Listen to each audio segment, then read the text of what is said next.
فأووا إلى الكهف ينشر لكم ربكم من رحمته ويهيئ لكم من أمركم مرفقا. الرحمن الرحيم.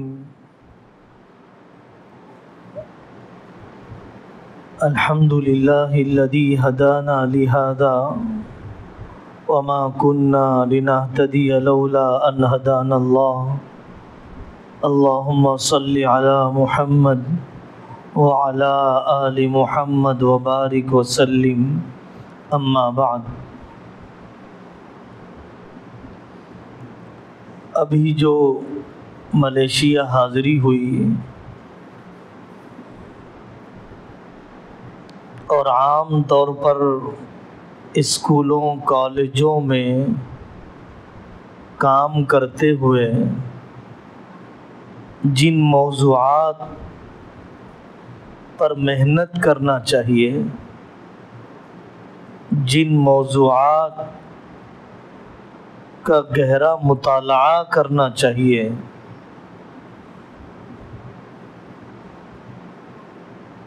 اور اسکول کالج کے میدان میں کون سا وہ خلا ہے جو پورا کیا جائے، موجودہ زمانے کے کیا چیلنجز ہے جس کا ہمیں مقابلہ کرنا پڑتا ہے، ان موضوعات پر ملیشیا میں 28 ملکوں کے 250 لوگ جمع ہوئے تھے۔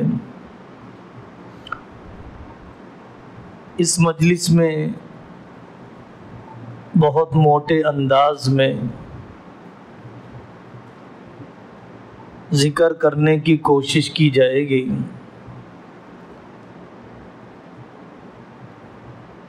حضرت نبی پاک صلی اللہ علیہ وسلم علم لے کر آئے، اقرأ بسم ربک الذی خلق۔ علم تو پہلے سے تھا، یہود و نصارہ کے پاس بھی، لیکن یہ کون سا علم لے کر آئے تھے؟ حضرت علی میاں ندوی رحمۃ اللہ علیہ فرمایا کرتے تھے مختلف خطبات میں کہ اللہ کے رسول صلی اللہ علیہ وسلم وہ علم لے کر آئے جو اس میں رب سے جڑا ہوا تھا۔ موجودہ زمانے کی جو سائنس اور علم ہے وہ رب سے بھی کٹی ہوئی ہے اور خدمت انسانیت سے ہٹی ہوئی بھی ہے، رب سے بھی کٹی ہوئی ہے اور خدمت انسانیت سے بھی کٹی ہوئی ہے۔ یہ دو لفظ یاد رکھنا چاہیے۔ مغرب اور ویسٹرن کلچر کا خلاصہ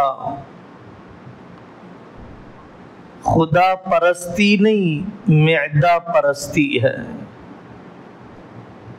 مخلوق کی خدمت نہیں، شہوت اور شکم کی تکمیل ہے۔ پورے مغرب کے فلسفے کا خلاصہ ان دو الفاظ میں کہا جا سکتا ہے۔ دوسرا موضوع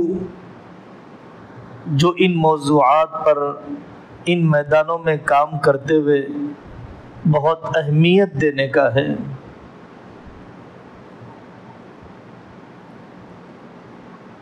قرآن، حدیث اور اسلامی علوم سے متعلق وہ سارے فضائل ہیں جو باب فضل العلم میں نقل کیے جاتے ہیں۔ فرشتوں کا پر بچھانا، سمندر کی مچھلیوں کا دعا کرنا، یہ سب کچھ وحی والے علم سے متعلق ہے، اور جو سائنسی علوم ہے، جو کونی علوم ہے،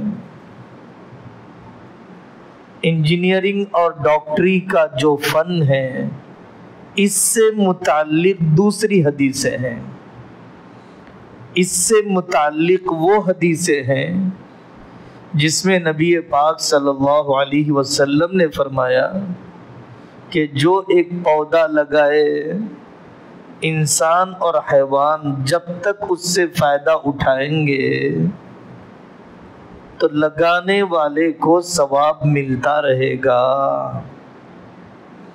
سائنسی علوم کی فضیلت میں وہ ساری روایتیں ہیں جس میں نبی پاک صلی اللہ علیہ وسلم نے انسانوں کی خدمت کرنے پر فضیلت سنائی ہے۔ سائنسی علوم کے سیکھنے کی بھی فضیلت ہے، بشرطے کہ ایمان اور انسانیت کی خدمت کے ساتھ ہو۔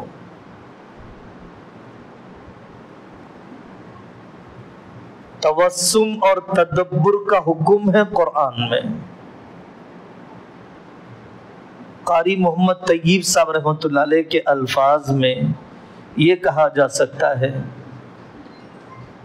اللہ تبارک و تعالیٰ نے دو قرآن ہمیں دیے ہیں۔ ایک قرآن وہ ہے جو مصحف میں ہم پڑھ رہے ہیں، اور ایک قرآن وہ ہے جو کائنات میں پھیلی ہوئی ہے، آسمان، زمین، سورج، چاند۔ اس پوری بات کا خلاصہ یہ ہے کہ وحی اور قرآن و حدیث کی فضیلت سے متعلق روایتیں الگ ہیں، اور سائنسی علوم کے فضائل سے متعلق احادیث الگ ہیں۔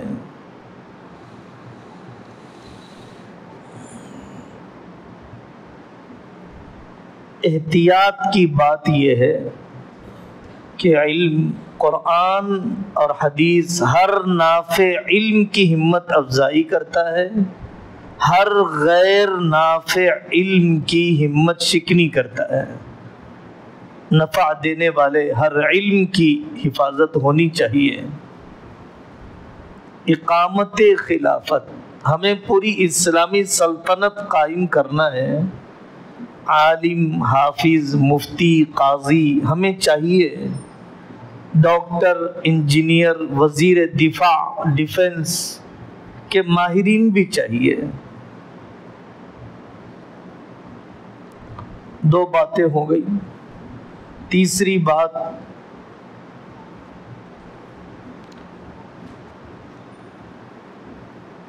حضرت نبی پاک صلی اللہ علیہ وسلم کے زمانے میں اور ان کے بعد جامع ازہر میں، جامع قروین میں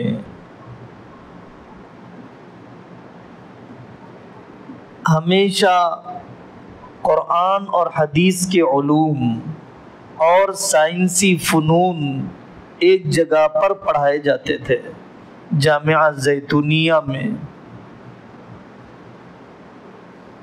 ابن خلدون رحمۃ اللہ علیہ، تاریخ سماج کے ماہر، یہ ایک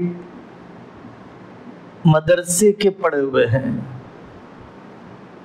ایک کتاب ہے مستقل آپ کی لائبریری میں، وہ علماء جو سائنسی اور قرآنی علوم کے ماہر تھے۔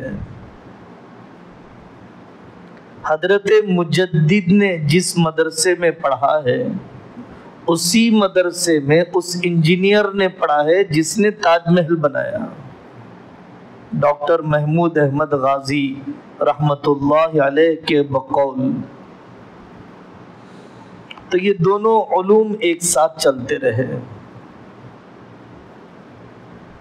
مختصراً جب اس ملک پر انگریز کا قبضہ ہوا، بڑی محنت سے اس ملک کو آزاد کیا گیا، ہمارے اکابر نے دارالعلوم دیوبند میں اپنے نصاب میں قرآن اور حدیث کو غالب رکھا، لیکن علم فلکیات، ہیئت، ریاضی، میتھمیٹکس، ایسٹرونومی کو بھی شامل کیا۔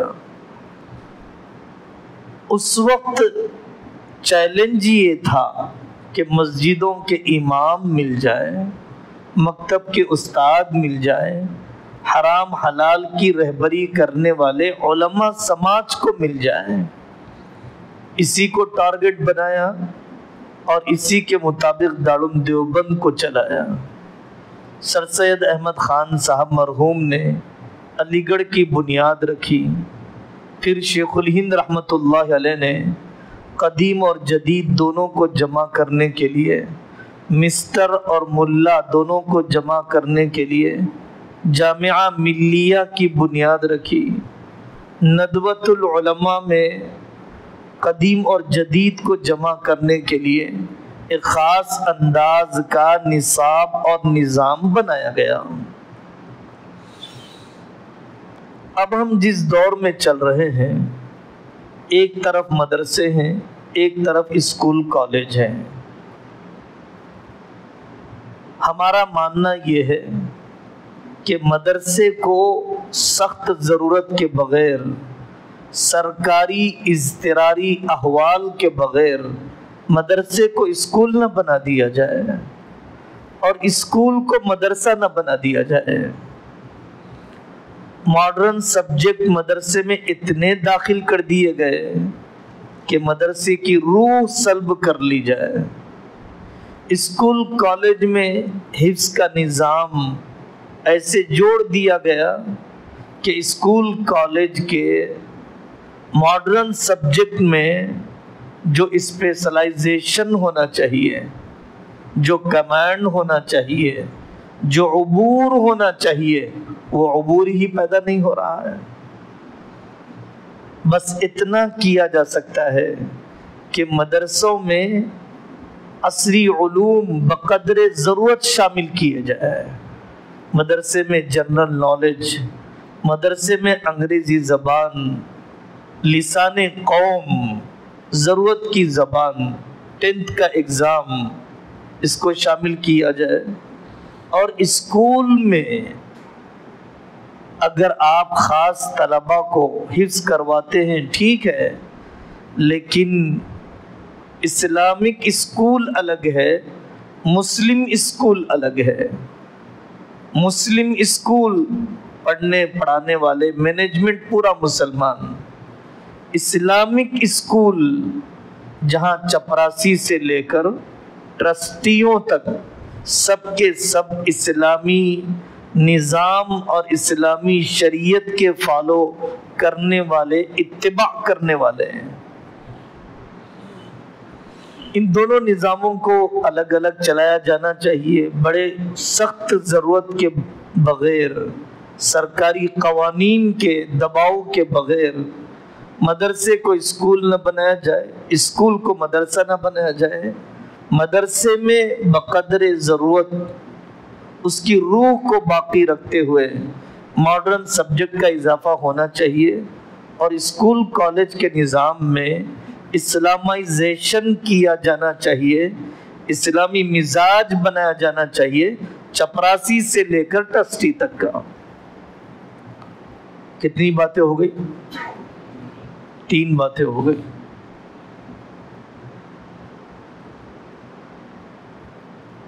چونکہ 70-80 سال سے پوری دنیا کے اکثر حصے پر، اور جس حصے میں ہم رہ رہے ہیں اس پہ مغرب کا اثر ہے، ویسٹرن کلچر کا اثر ہے، یورپین تہذیب کا اثر ہے۔ جو غالب قوم ہوتی ہے اس کی نقالی کرتی ہے مغلوب قومیں، غلام قومیں۔ گلوبلائزیشن، عالمگیریت کا ایک موضوع ہے۔ ہر آدمی اپنے آپ کو گلوبل بنانا چاہتا ہے۔ مغرب اور ویسٹرن کلچر یہ چاہتا ہے کہ ہم عالمی سطح پر KFC چلے، عالمی سطح پر صرف انگریزی چلے، عالمی سطح پر کرسمس ڈے چلے، عالمی سطح پر ہمارا کلچر چلے، گلوبلائزیشن، عالمی سطح پر کیپٹلزم چلے، عالمی سطح پر ڈیموکریسی چلے، جمہوری نظام، سرمایہ دارانہ نظام، تو اس نے جو ایجوکیشن سسٹم بنایا اس میں مغربی اثرات، اس نے میڈیا بنایا اس میں مغربی اثرات، اس نے حکمرانی اور حکومت کا نظام چلایا اس میں مغربی اثرات۔ اب ہمیں کرنے کا کام یہ ہے، آپ دیکھیے قاضی اطہر مبارک پوری رحمت اللہ علیہ کی کتاب خیر القرون کی درسگاہ ہے، آپ دیکھیے مولانا مناظر حسن گیلانی رحمت اللہ علیہ کی معرکۃ الآراء کتاب، ہندوستان کا نظام تعلیم و تربیت، آپ دیکھیے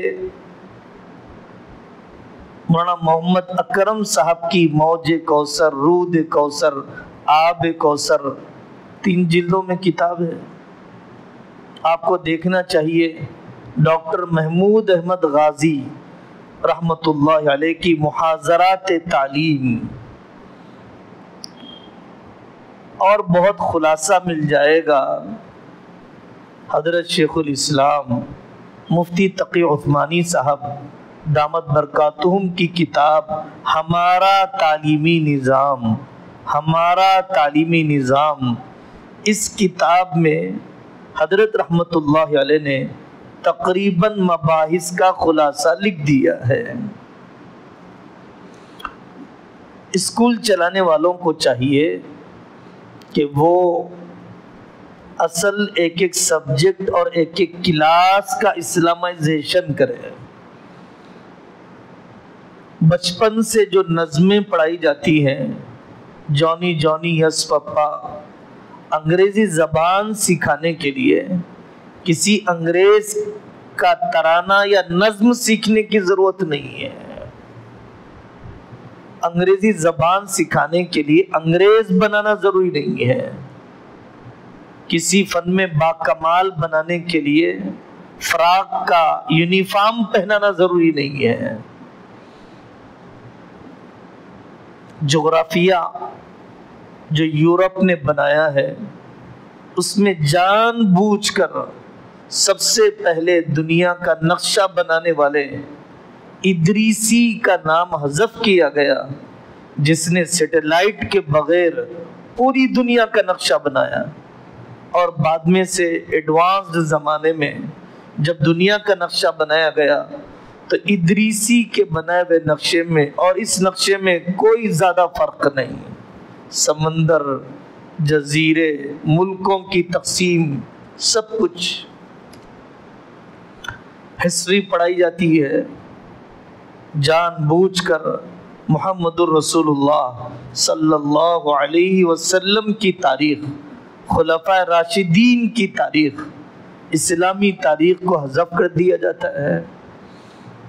سائیکالوجی پڑھائی جاتی ہے، امام غزالی، حضرت تھانوی، ابن تیمیہ اور دیگر صوفیاء کرام کی تعلیمات کو یکسر نظر انداز کر دیا جاتا ہے۔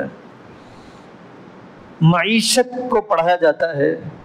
معیشت میں 2 نظام ہیں، کیپٹلزم جو آج کل چل رہا ہے، کمیونزم جو رشیا میں ناکام ہو گیا۔ کمیونزم، کیپٹلزم، معیشت کے 2 نظام پڑھائے جاتے ہیں۔ اسلام کا فائنانس سسٹم، اسلام کا اکنامک سسٹم، اسلام کا معاشی نظام، جس معاشی نظام سے ہی دنیا کی غربت کا خاتمہ ہوگا، جس اسلامی معاشی نظام سے ہی مہنگائی کا خاتمہ ہوگا، جس اسلامی معاشی نظام سے ہی غریب اور امیر کا فرق ختم ہوگا، جس اسلامی معاشی نظام سے ہی دولت کی گردش، دولت کا بہاؤ چند مالداروں کی طرف نہیں بلکہ پورے ملک کے رہنے والوں کی طرف ہوگا۔ لیڈرشپ کے نام پر چند انگریزوں کے ملفوظات پڑھائے جاتے ہیں، محمد الرسول اللہ صلی اللہ علیہ وسلم کی لیڈرشپ اور اصول قیادت سے بڑا کوئی قائد نہیں ہے۔ پرسنالٹی ڈیولپمنٹ، تعمیر شخصیت کے نام پر بہت سارے موٹیویشنل اسپیکر ہیں، لیکن ایک صحابی، ایک سعد بن ابی وقاص اس قابل ہے کہ ان کی زندگی کو پڑھا جائے۔ 600 صفحے۔ ایک ربعی بن عامر اس قابل ہے، ایک ابو موسیٰ اشعری اس قابل ہے کہ ان کی سیاست دانی کو پڑھا جائے۔ ایک حضرت امیر معاویہ رضی اللہ عنہ کی امارت اور قیادت اور ذہانت اس قابل ہے کہ اس کو پڑھا جائے۔ ہم دوسروں کی خوبیاں لینے سے انکار نہیں کرتے۔ الحکمت ضالۃ المؤمن اینما وجدہا فہو احق بہا۔ غیر مسلم مفکرین، ماہرین تعلیم، ان سے ضرور استفادہ کیا جانا چاہیے۔ اسلامائزیشن کی ضرورت ہے، اسلامیانے کی ضرورت ہے۔ عربی زبان میں بہت کچھ لکھا جا رہا ہے۔ اسلمت المعرفہ، اسلمت المعرفہ، ماڈرن ایجوکیشن کو مسلمان کیسے بنایا جائے۔ جدیدیت پر کتاب لکھی ہے حسن عسکری صاحب رحمت اللہ علیہ نے۔ تقی عثمانی صاحب کی کتاب ہے اسلام اور جدت پسندی۔ حضرت تھانوی رحمت اللہ علیہ کی کتاب آپ کی چہارم کی جماعت نے پڑھا، الانتباہات المفیدہ عن الاشتباہات الجدیدہ۔ اس کا انگریزی میں ترجمہ ہے آنسرز ٹو ماڈرنزم، جدت پسندی کو جوابات، جدت پسندی کو دیے جانے والے جوابات۔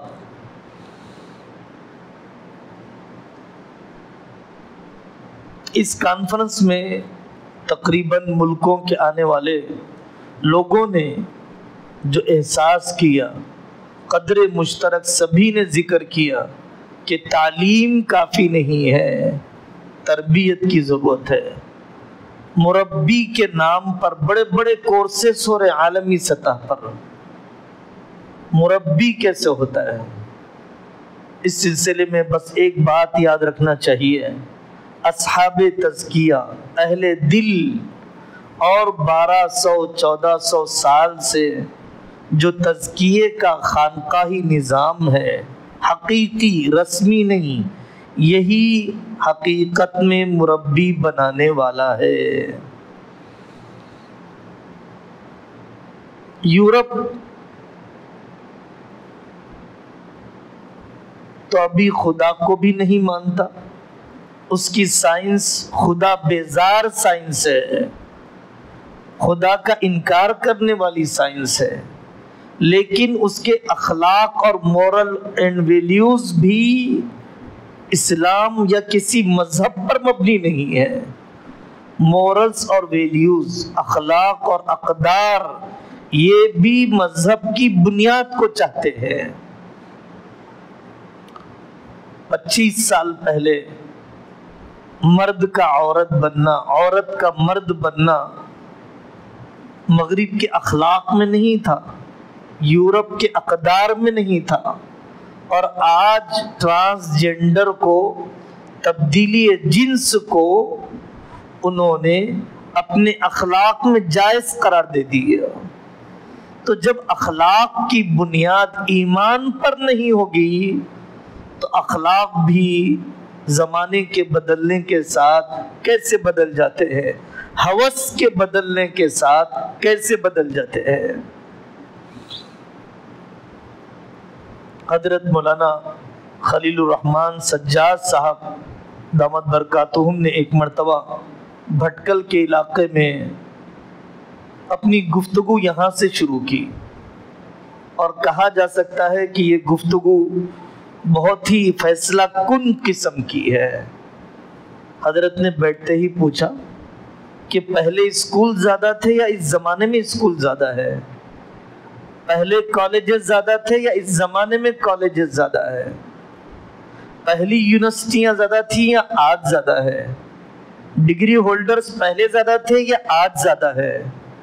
تو سب کا جواب یہی ہوگا کہ اس زمانے میں ڈگری ہولڈر زیادہ ہے، اس زمانے میں کالج اور اسکول زیادہ ہے۔ حضرت نے پھر آگے کا سوال کیا، چوریاں اس زمانے میں زیادہ ہوتی ہے یا پہلے زمانے میں زیادہ ہوتی تھی؟ تالے موٹے موٹے اس زمانے میں زیادہ لگائے جاتے ہیں یا پہلے زمانے میں کھلے دروازے رکھ کر لوگ دیہاتوں میں سو جاتے تھے؟ پہلے اولڈ ایج ہوم زیادہ تھے یا اس زمانے میں زیادہ ہیں؟ ڈیورس اور طلاق کی شرح پہلے زمانے میں زیادہ تھے یا اس زمانے میں زیادہ ہے؟ قتل کے واقعات پہلے زمانے میں زیادہ تھے یا اس زمانے میں زیادہ ہے؟ بیبی کیئر اسکولز، دودھ پیتے بچوں کو مائیں اسکول میں چھوڑ کر چلی جاتی ہیں جاب کے لیے، یہ پہلے زیادہ تھے یا اس زمانے میں زیادہ ہے؟ یہ سب اس زمانے میں زیادہ ہیں۔ اس کا مطلب علم کے نام پر سب کچھ پڑھایا گیا لیکن حقیقی علم نہیں پڑھایا گیا۔ علم کے نام پر سب کچھ پڑھایا گیا لیکن اسے اللہ کا بندہ نہیں بنایا گیا۔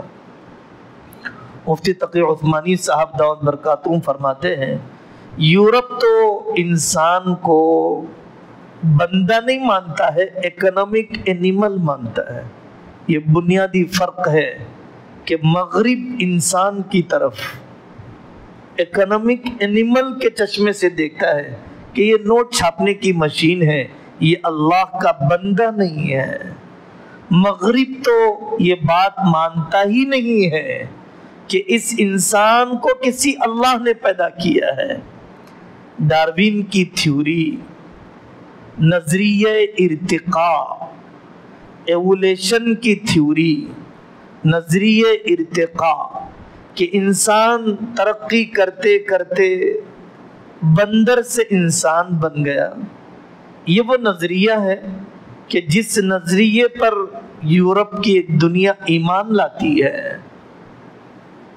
علماء محنت کر رہے ہیں نظریہ ارتقاء اور ڈارون کی تھیوری کے خلاف۔ قصۃ خلق آدم، حضرت آدم علیہ السلام کی پیدائش کا قصہ جو ساری مذہبی کتابوں میں ہے۔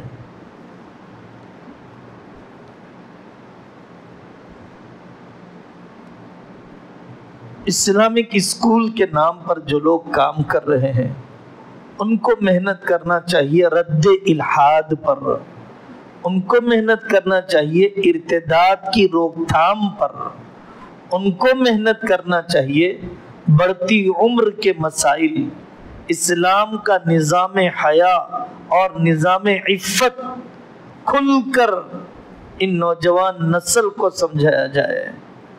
اسلامک اسکول کے موضوع پر کام کرنے والے لوگوں کو محنت کرنا چاہیے رد استشراق پر، اورینٹیل ازم، رد استعمار پر، کالونی ازم کی تردید کہ انگریزوں نے کن ملکوں پر قبضے کیے، نوچاہے انہیں قرآن پر اعتراضات، حدیث پر اعتراضات، سیرت پر اعتراضات گھسے پٹے قسم کے، تاکہ جو نوجوان نسل پیدا ہو رہی ہے ان اسکولوں اور کالجوں میں صرف نوکری کرنے والی نسل ہمارا بھلا نہیں کرے گی، ملازم تیار کرنے والے سسٹم پر مت چلیے، نوکر تیار کرنے والے تعلیمی نظام پر نہ چلیے۔ نوکر تیار کرنے والا نظام تعلیم نوکر ہی تیار کرے گا، قائد تیار نہیں کرے گا، انقلابی افراد تیار نہیں کرے گا۔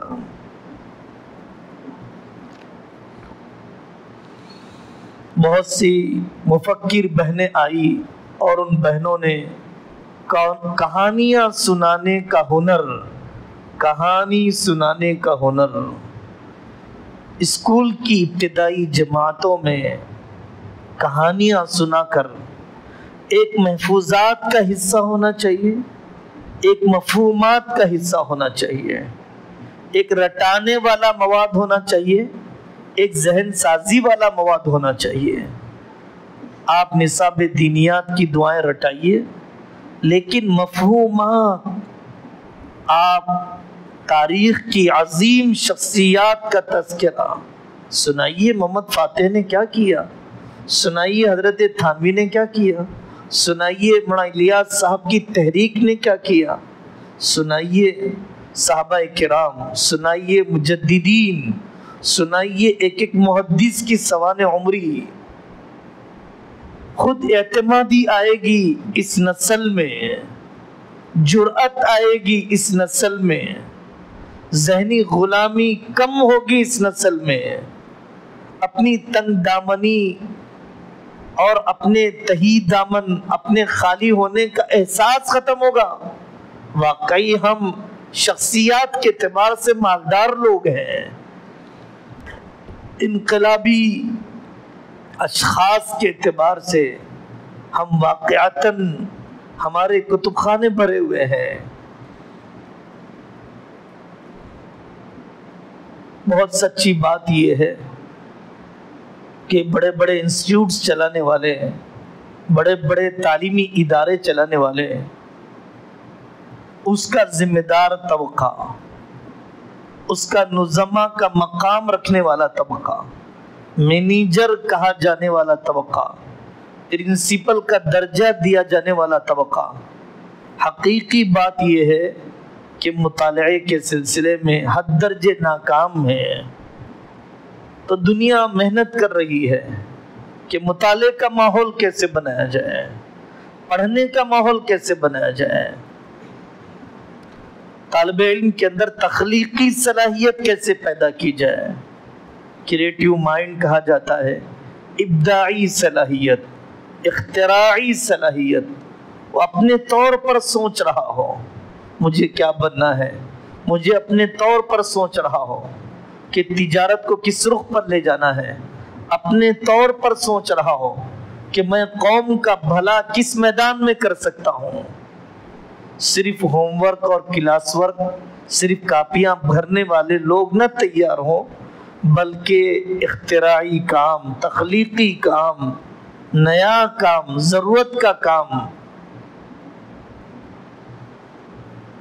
کرنے والے لوگ تیار ہوں۔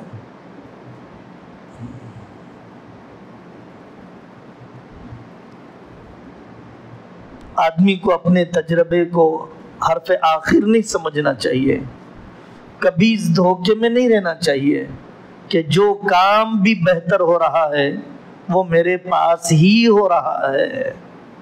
اس سے بڑی خود فریبی کچھ نہیں ہے، اور اس سے بڑا فکری لقوہ کچھ نہیں ہے۔ جب آدمی اس قسم کے کانفرنسوں میں اور اجتماعی کاموں میں شریک ہوتا ہے تو اندازہ ہوتا ہے کہ واقعتاً لاکھوں کی تعداد میں کیسا کیسا تجربہ، کیسے کیسے کام لوگ کر رہے ہیں۔